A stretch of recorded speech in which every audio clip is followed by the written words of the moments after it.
of these? I got a little obsessed with mine. In fact, I got a little obsessed with all my stuff. Have you ever wondered where all the stuff we buy comes from and where it goes when we throw it out? I couldn't stop wondering about that, so I looked it up.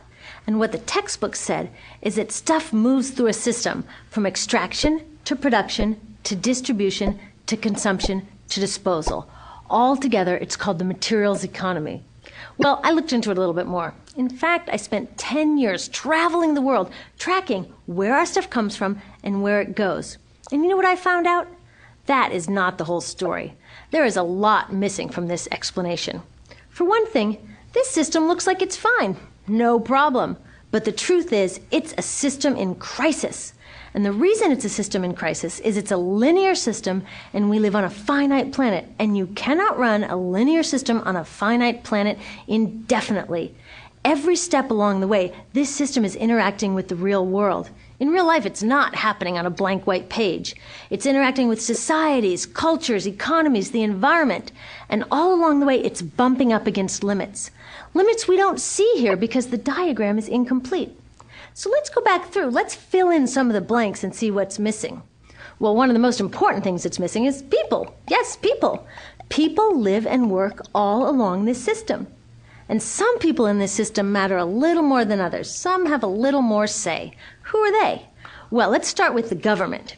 Now, my friends tell me I should use a tank to symbolize the government, and that's true in many countries and increasingly in our own. After all, more than 50% of our federal tax money is now going to the military. But I'm using a person to symbolize the government because I hold true to the vision and values the government should be of the people, by the people, for the people. It's the government's job to watch out for us, to take care of us. That's their job.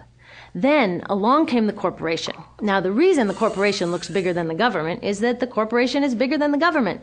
Of the 100 largest economies on Earth now, 51 are corporations. And as the corporation has grown in size and power, we've seen a little change in the government where they're a little more concerned in making sure everything's working out for those guys than for us. Okay, so let's see what else is missing from this picture. We'll start with extraction, which is a fancy word for natural resource exploitation, which is a fancy word for trashing the planet. What this looks like is we chop down the trees, we blow up mountains to get the metals inside, we use up all the water, and we wipe out the animals. So here we are running up against our first limit. We are running out of resources. We are using too much stuff. Now, I know this can be hard to hear, but it's the truth, so we've got to deal with it. In the past 3 decades alone, 1/3 of the planet's natural resource space has been consumed. Gone. We are cutting and mining and hauling and trashing the place so fast that we're undermining the planet's very ability for people to live here. Where I live, in the United States, we have less than 4% of our original forests left. 40% of the waterways have become undrinkable. And our problem is not just that we're using too much stuff, but we're using more than our share. We have 5% of the world's population, but we're using 30% of the world's resources and creating 30% of the world's waste. If everybody consumed at US rates, we would need 3 to 5 planets. And you know what? We've only got 1.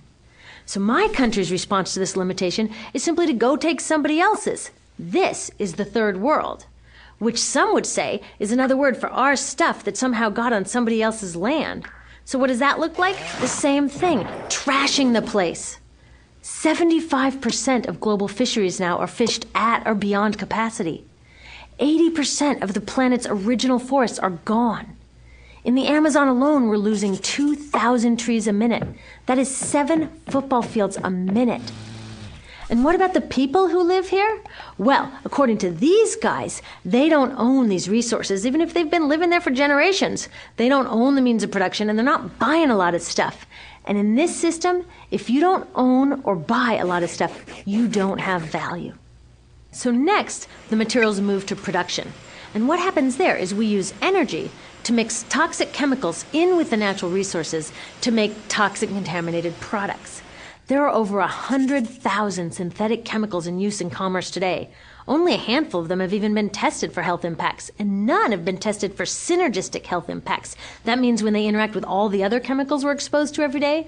So we don't know the full impact on health and the environment of all these toxic chemicals, but we do know one thing. Toxics in, toxics out. As long as we keep putting toxics into our industrial production systems, we're going to keep getting toxics in the stuff that we bring into our homes and workplaces and schools, and our bodies.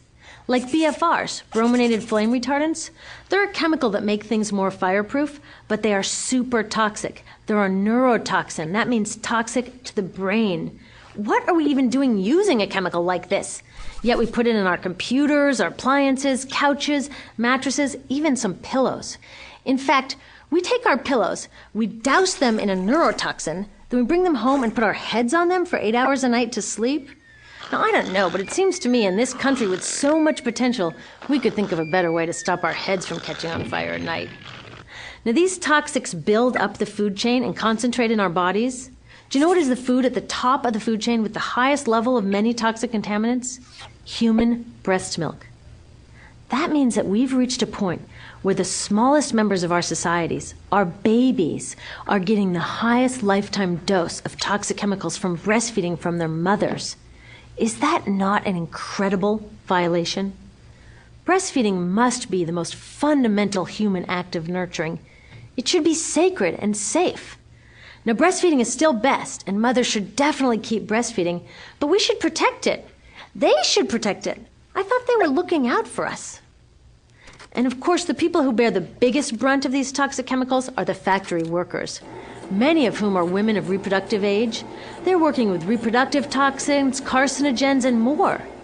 Now I ask you, what kind of woman of reproductive age would work in a job exposed to reproductive toxins except for a woman with no other option? And that's one of the beauties of this system. The erosion of local environments and economies here ensures a constant supply of people with no other option. Globally, 200,000 people a day are moving from environments that have sustained them for generations into cities, many to live in slums, looking for work, no matter how toxic that work may be. So you see, it's not just resources that are wasted along this system, but people too. Whole communities get wasted.